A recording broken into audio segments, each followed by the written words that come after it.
I have just want to thank everyone for being here and those who are going to be joining us to the February episode of the Senior Living and Power Hour. It is going to be exceptional. It already is. For those of you who are here, I'm really excited to share. I'm going to allow everyone to talk because there might be a time in the presentation where Vicki is going to be asking some questions. I think we're going to try and use the chat, but I'm going to let her tell you how she would like to how she'd like to navigate today. But I'm really excited about this. For those of you who are frequenters here at the Senior Living and Power Hour, or for those of you who are new, I'm really excited that the Senior Living and Power Hour in our law firm has won the 2025 Aspect Award on the skilled nursing audio radio podcast campaign. And the reason I bring that up is it's a nice achievement, but it wouldn't really mean anything if it weren't for the people who would come and listen and spend time with us every month, every year. So I just really want to thank you from the bottom of our hearts to be sharing the Senior Living and Power Hour with us. Without further ado, because we are at the top of the hour, everyone welcome. I am ultimately going to unmute you all, and maybe or maybe not, Vicki will be engaging either by chat or by talking, but you'll have all your options, Vicki.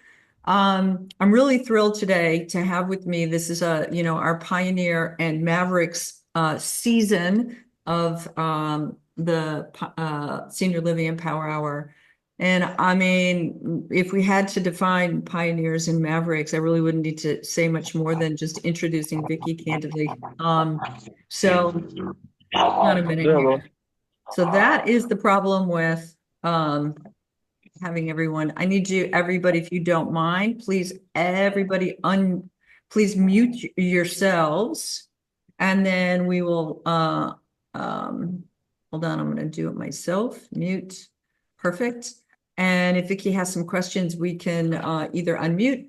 But in the meanwhile, I am so glad to have a pioneer in Maverick here on our February episode of Senior Living and Power Hour. And Vicki's going to tell you about herself and really importantly, going to discuss the validation method and connecting and communicating. It is going to be really exciting for those of you who know about validation. It's just going to be more reinforcement and more inspiration. And for those of you who don't know yet about validation, you are going to be really excited, and then later we'll be wanting to follow up and learn a lot more. Okay, no legal sort of thing from a law firm would be complete without a disclosure and a disclaimer. That's all I'm saying. As is, no legal advice. That's all I'm going to say to this slide. That was my disclosure and disclaimer.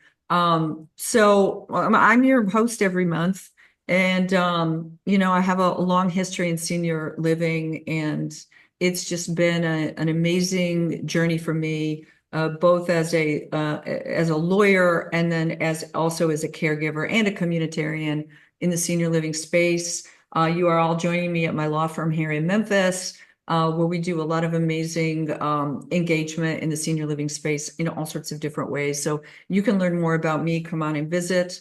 I'm really excited to share too that I was a Bridge the Gap ambassador last year, and I am going to be starting my second year as a Bridge the Gap ambassador. And for those of you who don't know Bridge the Gap, go check out the Bridge the Gap podcast and learn all there is about all sorts of amazing things that are going on in senior living.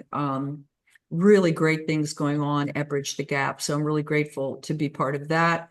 And now here is really why we've all shown up today. I'd like to introduce you to Vicki de Klerk-Rubin. I will let her share her story, and then we will dive right into validation.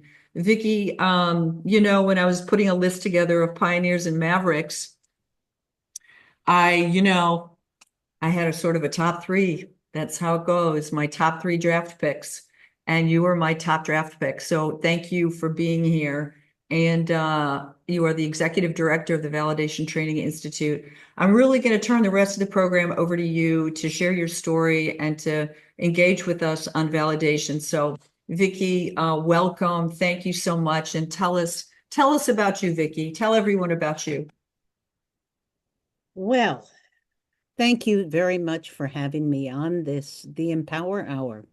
And I hope that whatever I bring to it is useful to everybody who is listening. That's my goal. I'm not here for me, I'm here for you because I know this stuff. Um, I guess, what do I want to say about myself? I'm the daughter of Naomi File. I am a registered nurse. I did my nursing training in Holland, which is where I live. I have two adult children and one little grandchild. And I guess that's about all I want to say about myself. Uh, but I want to ask everybody who is listening a question. So if you all could please open up your chats. If you know where it is, great. If not, put your mouse at the bottom of the screen and pretty much in the middle it says chat. And if you click on that, it opens up. So, do you know or have you ever heard of the validation method? Please type in yes or no, because this information is going to help me a lot. Cool. Oh, yay. All right. Half yes, half no. Can I say one thing while we're looking at the poll?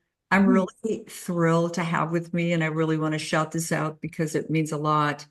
I have a lot of friends who are in Nigeria who are in the senior living space who are joining us today. So I'm really thrilled for them to learn more about validation. So thank you for being here, my brothers and sisters from Nigeria. Welcome. It's a delight. Um, Now the next question is, have you ever heard of person-centered care? Yes or no in the yeah, yeah, yeah. Okay. All right. Let me introduce you to the godmother of person-centered care. Go to the next slide, please. Um, this is my mom. She was born in Germany in 1932. And that was a really terrible place to be for a Jewish family at that time. And so to escape the Nazis, they fled to the United States. My grandfather got a job as the director of a very large, back then they called them nursing homes. Nowadays they would call them communities or whatever.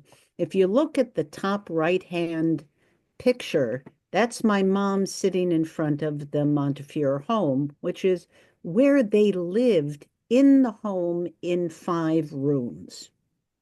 So my mom grew up. She went off to New York. She got a master's degree in social work. The bottom right, yeah, that one. That's her. I want to be an actress on Broadway. I Uh, love that. yeah, but she had got married and she had two small children. And so that dream did not realize. What she did instead was, um, after the divorce, she moved back. Next slide, please. She moved back to the nursing home where she had grown up, the Montefiore home, and she started practicing group therapy. And this was the 1960s. And as a very, gosh, she was academic and she was also artistic. And there is that actress in her that said, I need to move into their reality. And she started with validation groups, although it wasn't called validation back then. The man in the picture in the top left is her second husband, Ed File. And Ed was a documentary filmmaker, and he filmed everything, including these beginnings and the development of the validation method in the home. And that center picture where you see the lady reaching out, yeah, that's my mom, pregnant, I believe, with my brother, uh, working in the Montefiore home. And so Ed made a video, it was 16 millimeter film back then. Mhm. Made the film together. It was shown on PBS TV. Somebody called her up and said, "Would you talk about this, please?" And she said, "Oh, no, I can't. I have small children at home. I can't go away." And then Ed said, "Oh, call her back. Do it." And that was the start of her doing workshops. And first it was dropping the kids off at school, getting in the car, driving to Akron, Ohio, doing a presentation, driving back, picking up the kids, you know.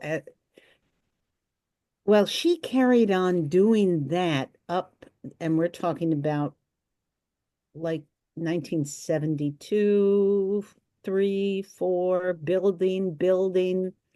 1989, she's doing her first workshops in Europe. She published her first book where she talked about crossing the street and walking in the shoes of the other Mhm. person, Mhm. 1982. And that's why I call her the godmother of person-centered care. She started this idea. Next slide, please. Mhm. Now, perhaps many of you have seen the video Gladys with Naomi Wilson, with Naomi File. Gladys, that's the upper left-hand corner. If you haven't seen it, please go to YouTube and just type in Naomi and Gladys and you will find it. There is no better description of the validation method than watching that film. Right. So it's building. Uh, I get involved in 1989 by helping her revise her books. And I started taking on more and more of the organizational aspects of the company. I worked primarily on making sure the method was safe. Mhm. And what we meant by that was how can we protect it from wild growth? How can we protect the integrity and quality? Mhm. How do we teach this method? So I was working on curricula and quality manual and contracting and all sorts of ways to make sure that the validation method remained the validation method and could develop according to research and new knowledge that comes up over the decades. So the validation of 1982 is not the same validation of today because we carefully cultivate how it's developed. Does that make sense? Yeah, it does make sense, although not although, and the fundamental foundation of validation, though, remains the same. Absolutely. Yeah, and Principles are the principles, but I'll get to that in yeah, just a minute. yeah, and back then, if and again, I'm not going to spend too much time commenting, but I just know from my, I'm 40 years into senior living, and I know that person-centered care, we always knew that the person was at the center of care, did we not? But it didn't show up in regulations and sort of a national recognition. That's really what we were doing, is putting the person at the center of care. We had to like, actually say it out loud. Your mother was already there, living it and doing it. But we really, as a nation of of caregivers and people in healthcare, really weren't recognizing till really almost about a decade ago. That's really interesting. Validation doesn't tell you so much what to do, Mhm. it teaches you how to Yeah. do it. Yeah. So people can talk about person centered, but what do I do, dear? Mhm. That's where validation comes. It is its strongest. Yeah. Um, what I do want to say is right now we have 28 training centers in 13 countries. And by the end of March, it will be 14 countries and 29 training centers, which I'm very excited about. We're always interested in having more training centers, which make the training more available to everyone who wants it. My mom passed away at the age of 91. She basically worked up until 2 weeks before she died doing webinars. She just loved reaching out to people and talking to people and teaching them. Um, I've been leading the company since 2014 and try to carry on her legacy. That's that's a bit about what is the validation method and who is this woman, Naomi File. Mm. Thank you for that. What the what? What do you need now? Um, what everybody needs in their lives, whether you're working with people who have cognitive change or not, whether you're going into a big meeting, whether you're facing down a boss, whether you are dealing with children who are driving you crazy, whatever. This is a skill, and I'm going to call it a skill because it has to be practiced, that you can do every day. Centering in validation is a way of putting aside your thoughts and feelings, not forever, because they're your thoughts and feelings. You have every right to them. But perhaps for the moment, they get in your way. If I'm worried about my kids and my husband and is there enough gas in the car and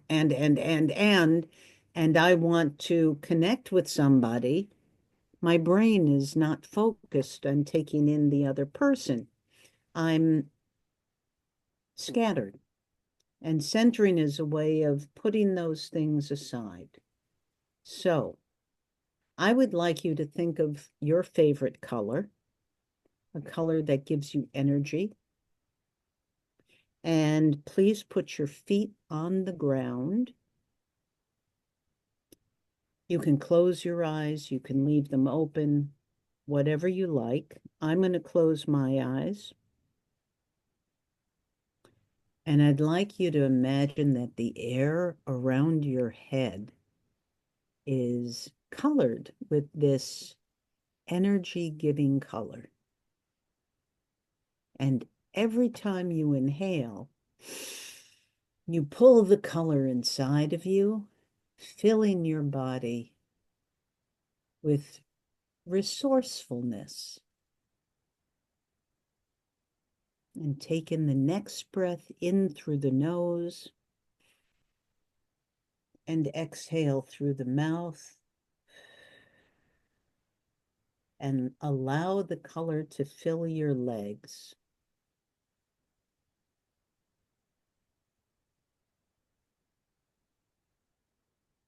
And with the next breath, fill your hips, the tops of your legs and your hips and your belly with this energy-giving color.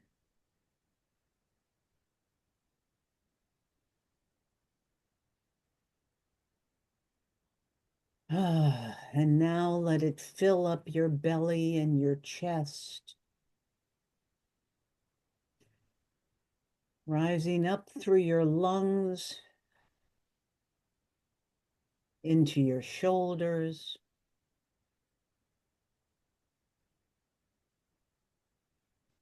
With your next breath, fill your arms with color, all the way down to your pinky, to the tops of your fingers.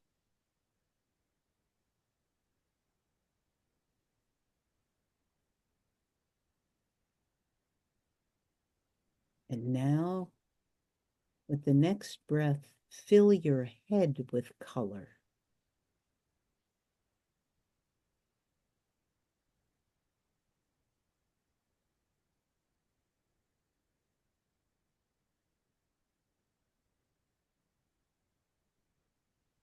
And when it's as strong as you can make it, and you feel the energy flowing through you, come back to the here and now and open your eyes.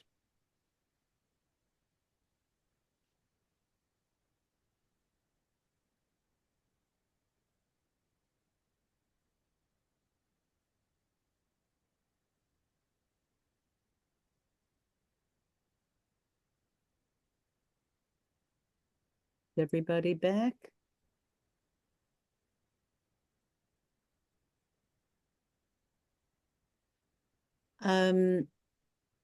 If I were in the same room with you, I would ask you, for whom did this work?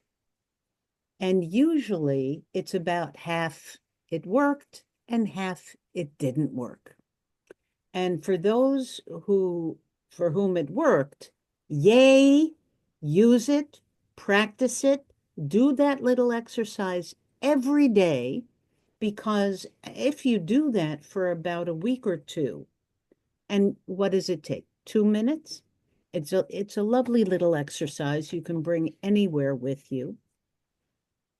What happens is you create an anchor between this visualization, this image in your brain, and the feeling of being resourceful and energized.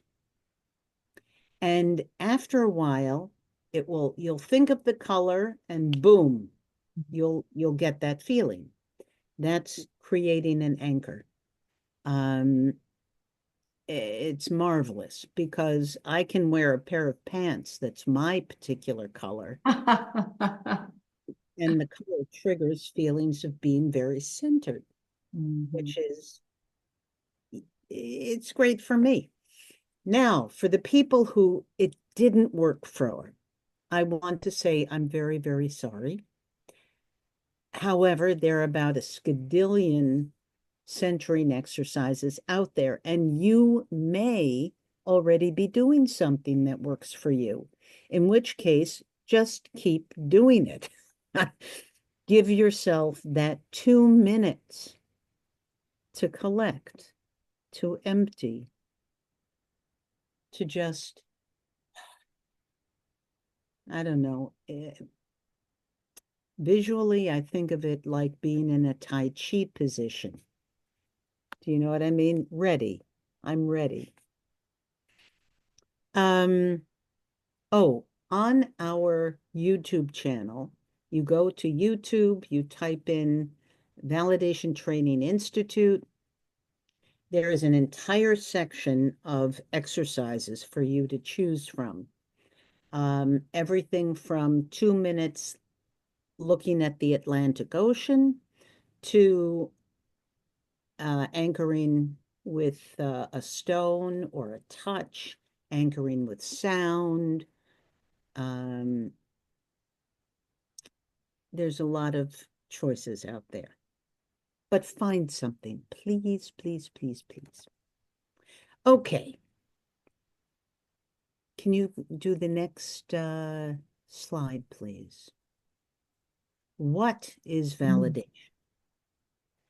I can talk about this for 2 minutes, and I can talk about it for 2 days.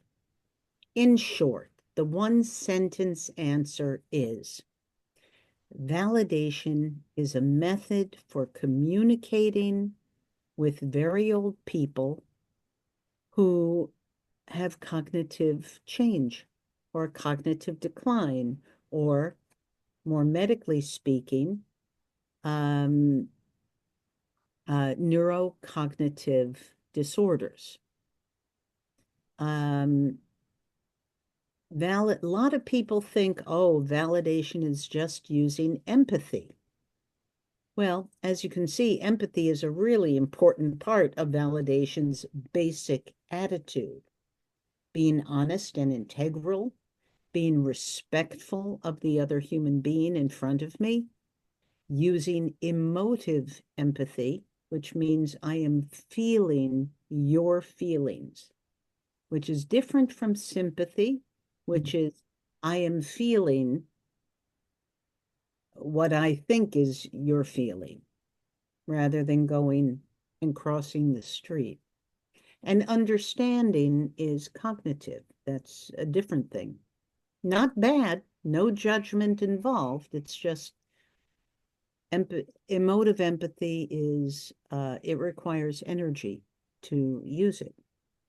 And we are non-judgmental. So I don't think my reality is any better than your reality. In other words, this basic attitude is something you can use everywhere in your life. That has to be integrated so it becomes automatic. And when it becomes automatic, then you can use the techniques of validation, and I'm going to tell you about some of them. And we will practice a few of the prerequisites in this hour. The techniques will work if you are honest and respectful and empathetic.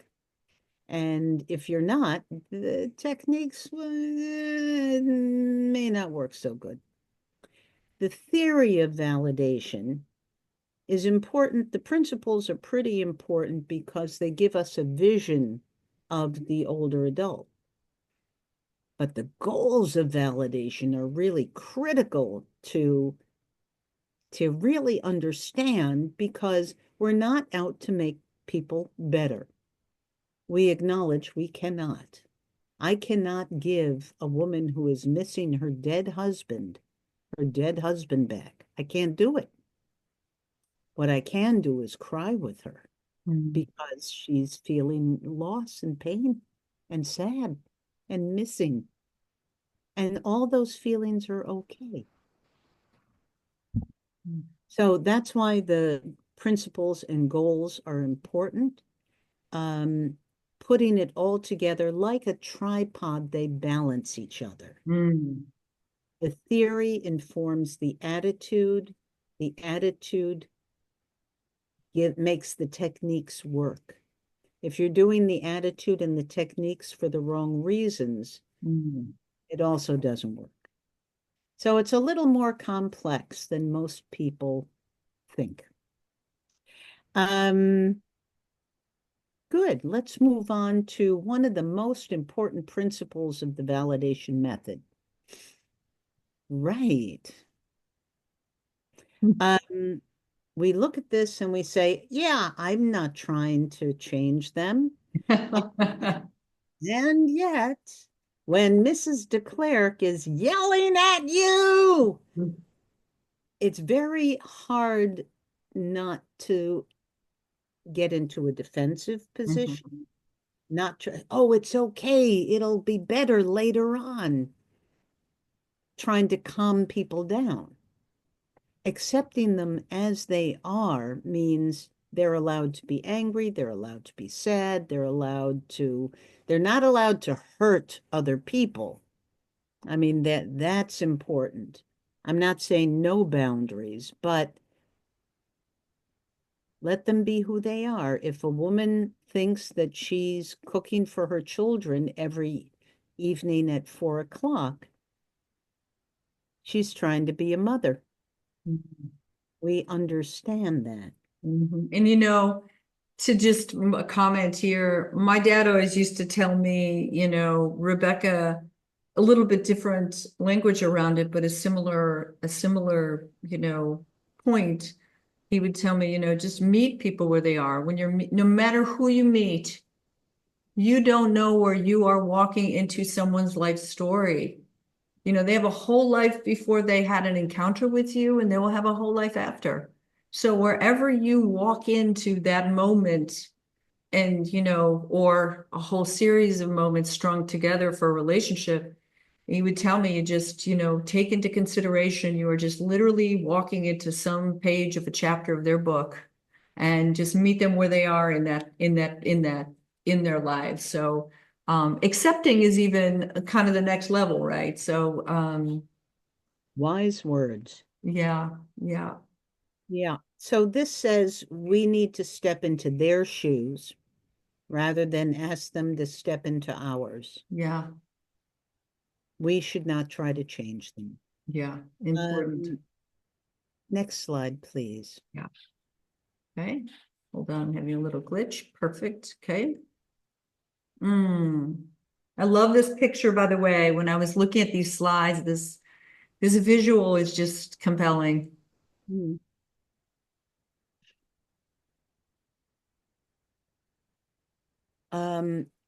I'd like everybody to call to mind the last time something really horrible happened and you went to someone you trust, somebody you love perhaps, or your best friend or your mom or whoever it is,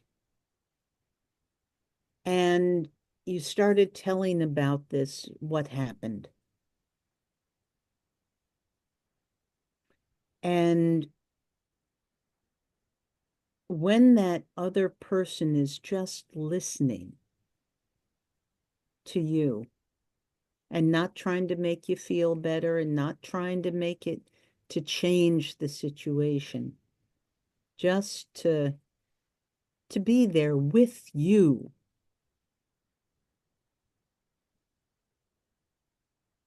That's what we're talking about here. So that woman who is very angry, listening with empathy will help that woman more than trying to calm her down or or try to get her off of that thinking. Just 2 or 3 minutes of really listening like you would to your best friend or your mom or your sister or brother. And that's quite healing. And it builds trust. And with trust, people will express themselves. Next slide, please. And when feelings are expressed and listened to and recognized, they're going to lessen. That anger is not going to stay up here for more than 5 minutes. It's going to lessen. And you know this because it happens in your life.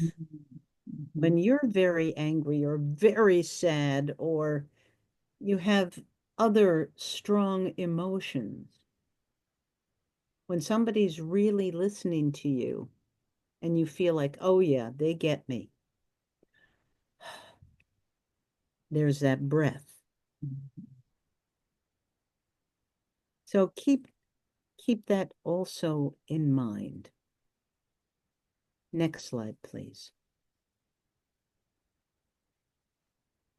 With very old people, and I'm talking 80 plus, there is almost always a reason behind their behavior. And those reasons are usually related to basic human needs. The need to feel useful is something you can see here in the two pictures at the bottom. The need to give love is the mother. To be a mother could also be an identity issue. You know, I am a mother. I take care of children. Even when you're 80. Mhm.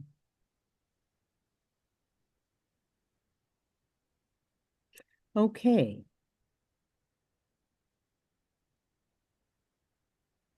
I have another question after I've told you these four. Nope. Go back, go back, go back. Got it? Thank you. So here is the question, and I'm going to give you three possible answers, A, B, or C. Mhm. What would you say to a disoriented old woman who is crying bitterly?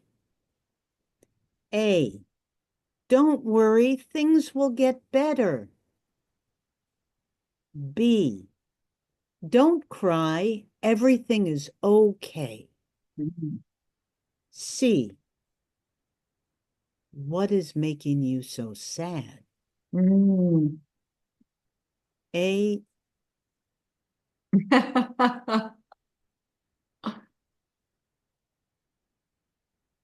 anyone else? There we go, Debbie. Thank you. Tanya, thank you.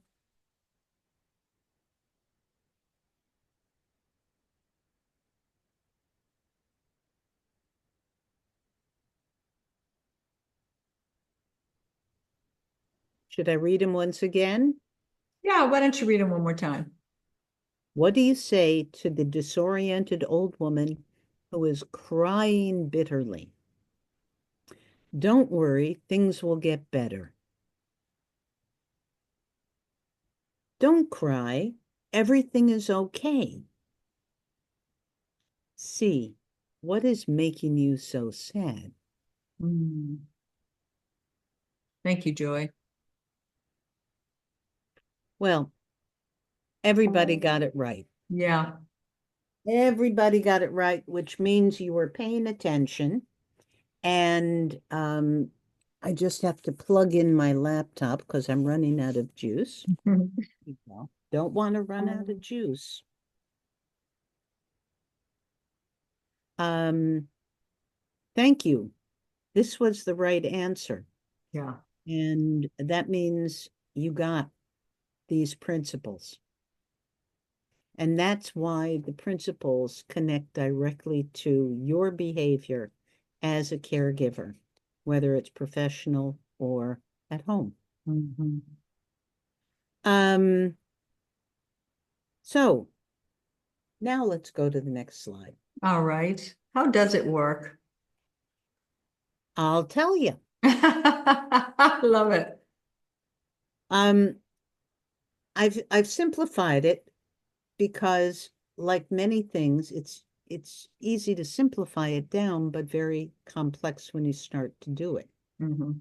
Um, after you've centered yourself, you observe the other person and you take in a lot of information, visually, auditorily, kinesthetically, and then you explore what's going on with the other person and you accompany them in wherever they are in their life for that moment. Sounds easy. Let me give you uh, a step by step, particularly, let's start with the first thing, observe. Next slide, please. Mhm. So observing and calibrating are skills that you can learn. Some people do it automatically. Other people really have to learn it.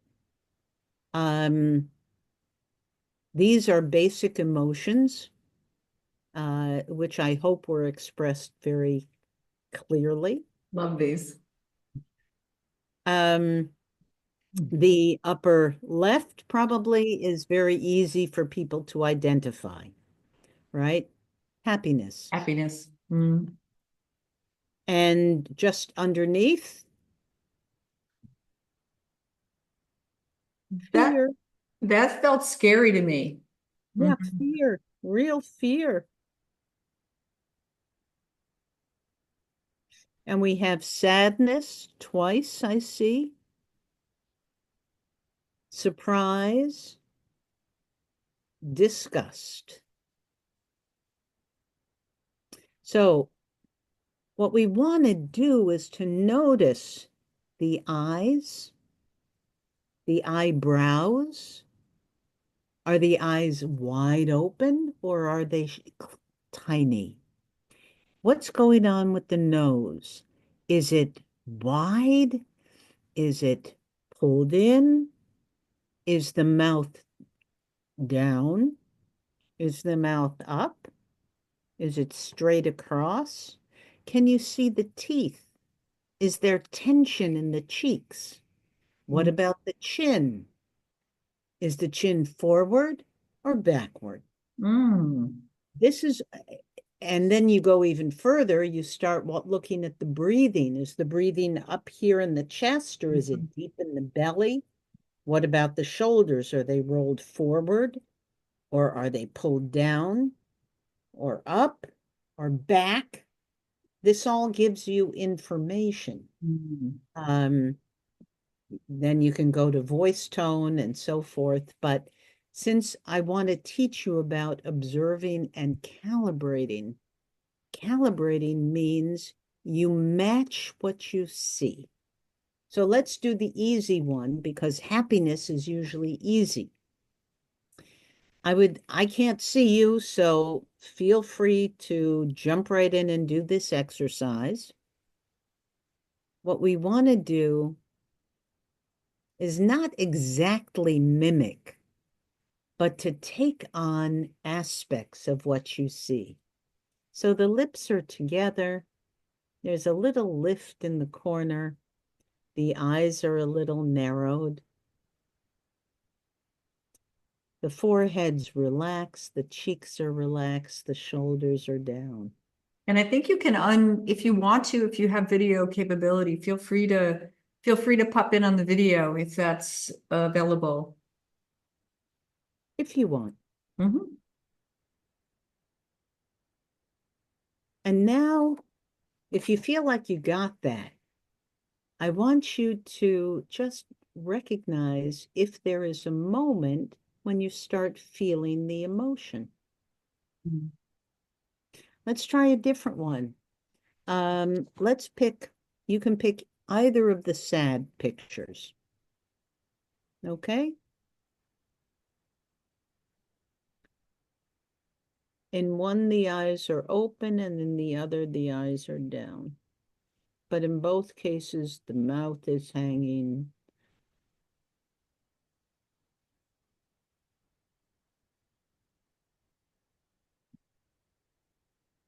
This is relaxed, but the at least in the older woman's picture, you see there's lines between the eyebrows. The eyebrows are pulled together, so,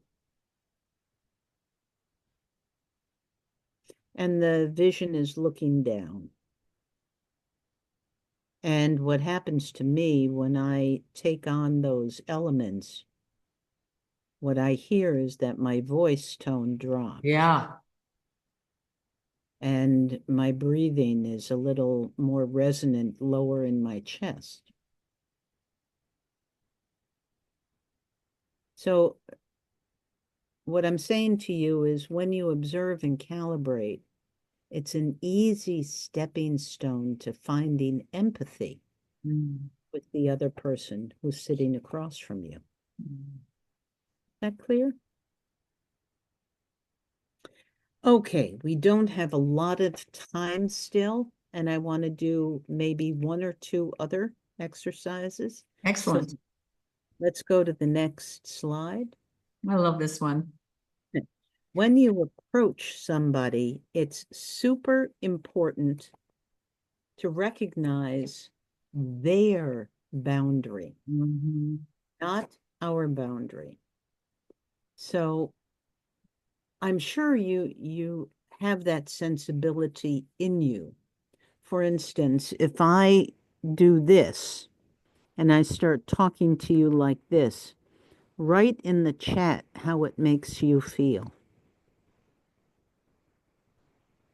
Yeah, you can write in the chat.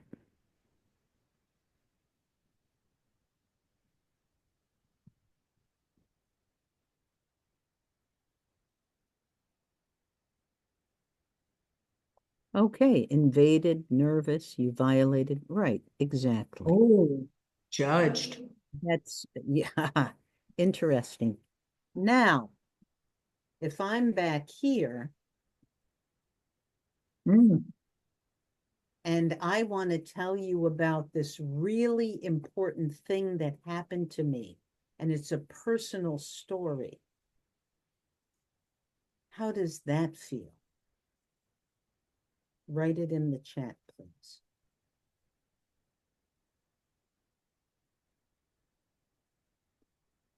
I can't even see.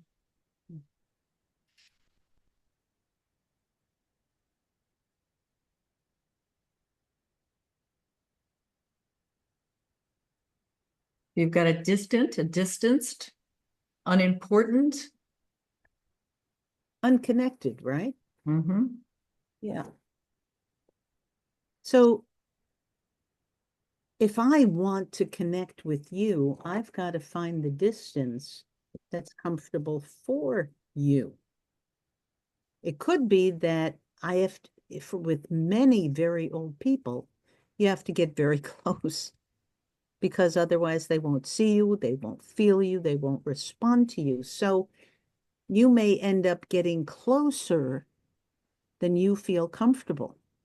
But that's a choice you can make. If you choose to validate, you got to get to their distance, to Mm. their boundary. Okay?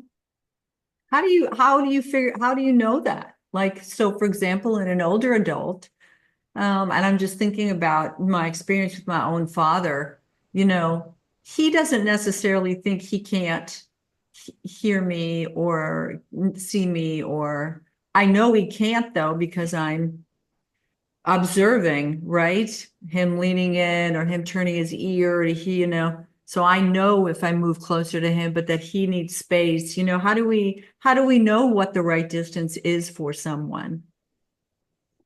You read the signs, Yeah, and that's something that we teach. It's very specifically how to read those signs. I see. Okay, good. I mean, Yeah. yeah, I imagine that is a big part of the training too. So that's great.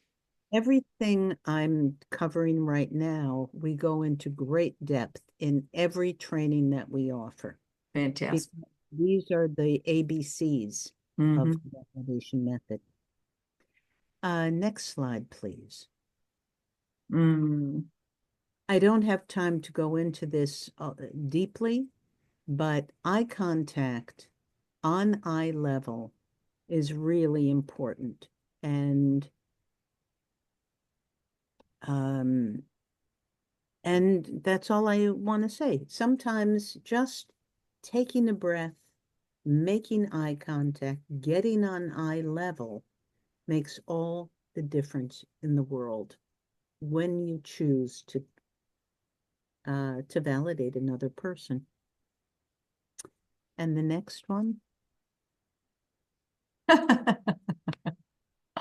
Boy, that's me. Sometimes during my day. well, and what message do you believe? The Mm. contents or the nonverbals? Yeah, the nonverbals. Mm. The contents are what, 20-25% of the message. Hmm. And the nonverbal elements are what really carry your message. Hmm. And that's what makes it very easy for us to communicate with people who are no longer verbal.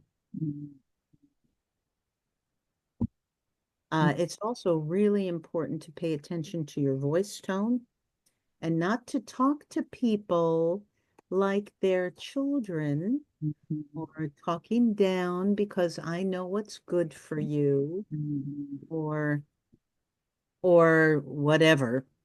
Uh, Mhm. be aware of your voice tone is what I want to say. And Mhm. I want to encourage you to practice using an adult to adult voice tone, Mhm. speaking to the older adult like they're a person, because they are, even though they're very old and may not live in your reality. They're still a person who has lived a full life Mhm. and deserves our respect and honor. Mhm. Okay, those skills, what I've just gone through rather quickly, will get you at least 50% of the way if you integrate all of them. Also, those four principles. Next slide, please.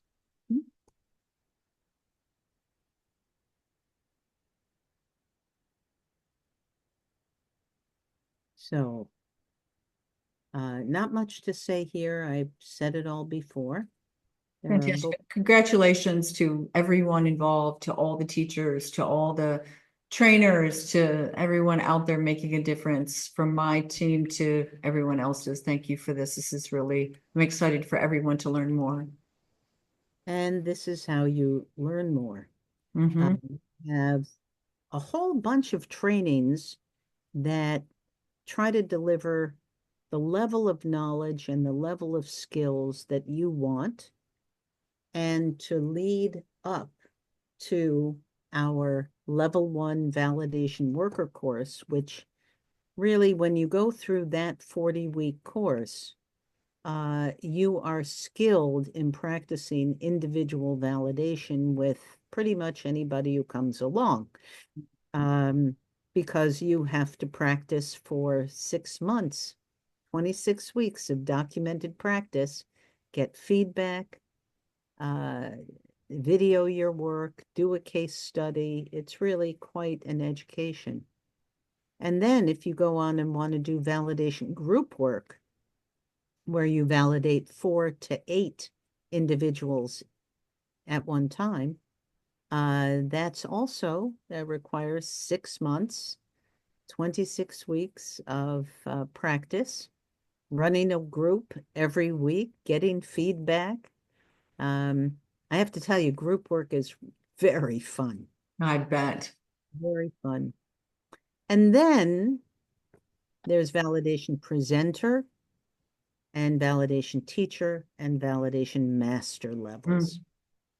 Mm, Right now, we have got 20 validation masters in the world. mm, amazing. Yeah, that's amazing. I really, I don't want to miss this either. I know we've got a little, we've got more, plenty more time, but this is really important, particularly for the space we are in here, the family caregiver course. Can you speak to that for just a moment, Vicki? 100%. The family caregiver course teaches the skills to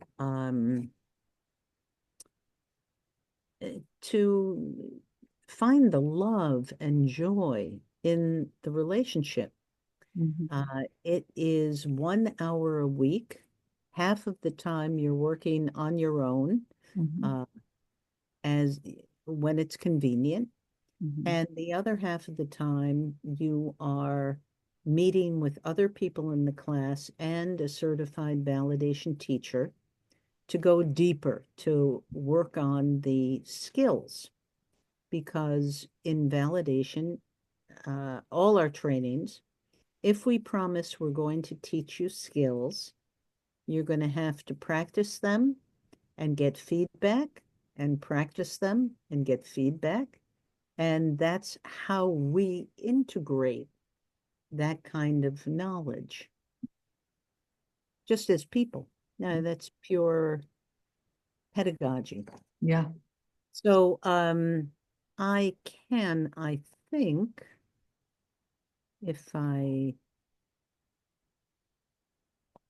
have done this smartly,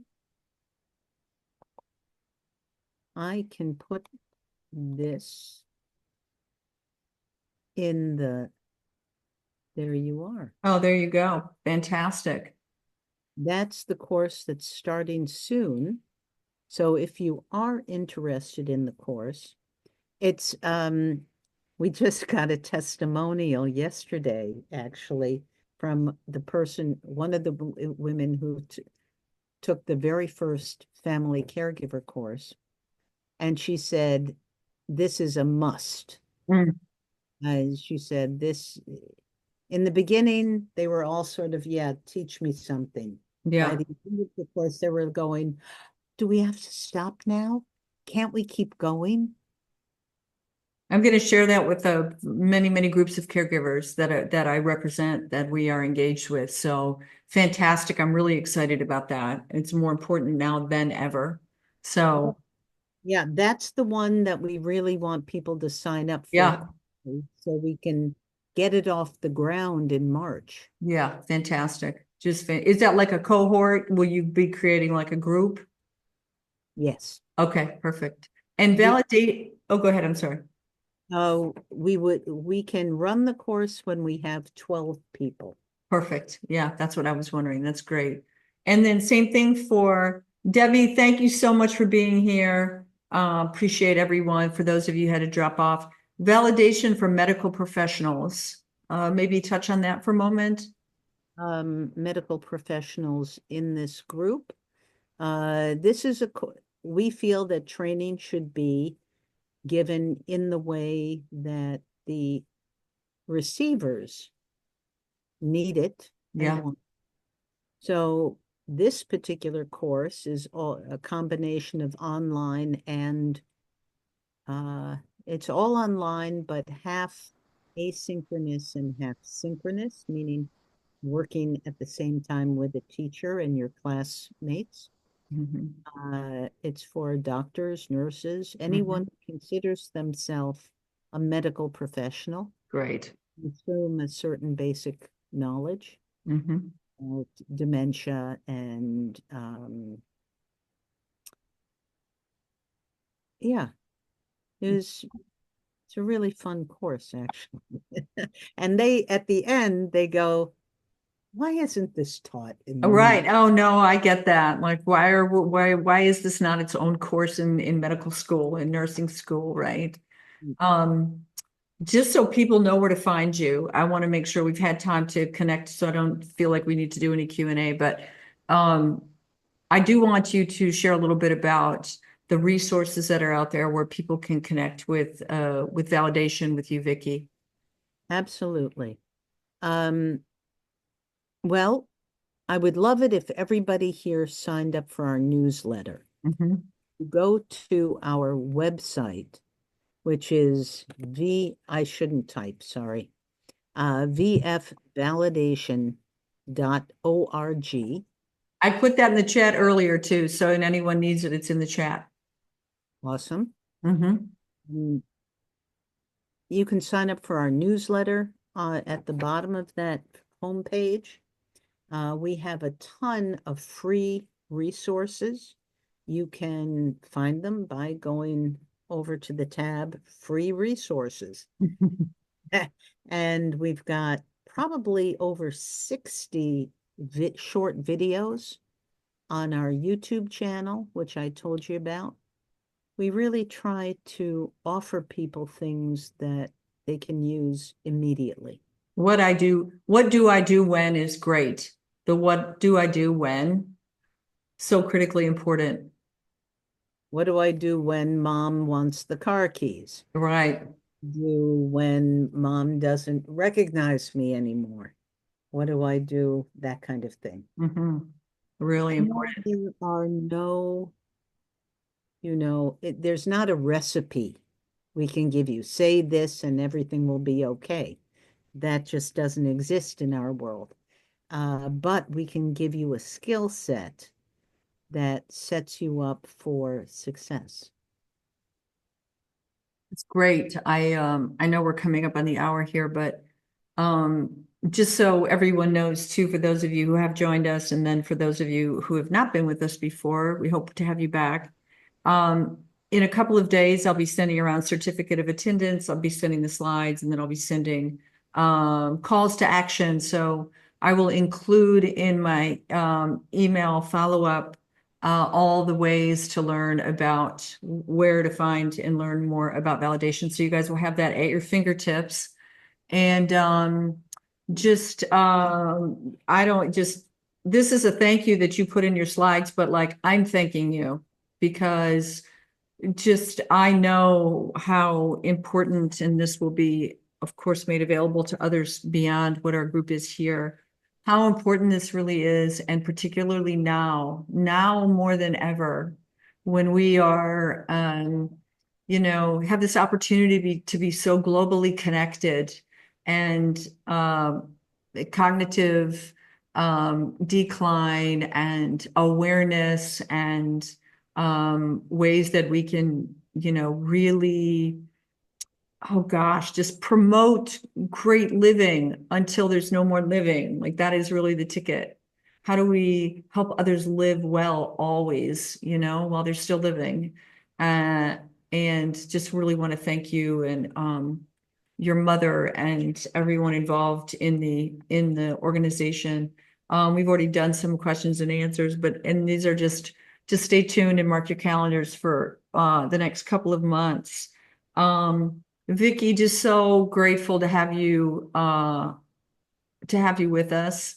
And I'm gonna stop my share here. And if anyone has, I'm gonna see if Vicki will stay on for one more minute. If anyone else has any questions or things or comments that they'd like to share, we'll stay on here for just another minute. But you all know where to find Vicki, Validation, myself, and please reach out. Doing this webinar every month has been in so many ways like my own selfish pleasure, because I get to learn. I learned 100 new things today. So I just really want to thank you for that too, and look forward to us working together. And we've got a really fun offering coming in May, so stay tuned. Where you're going to see more of Vicki and more of her amazing work and Validation's work. So we're excited for that, and so stay tuned. So thanks everybody for being with us. Vicki, thank you so much. Just wow, what a blessing of a day. And we'll talk to you soon. I'm going to end the webinar now, you guys. We'll see you soon. Take care, everybody. Stay well. Bye-bye.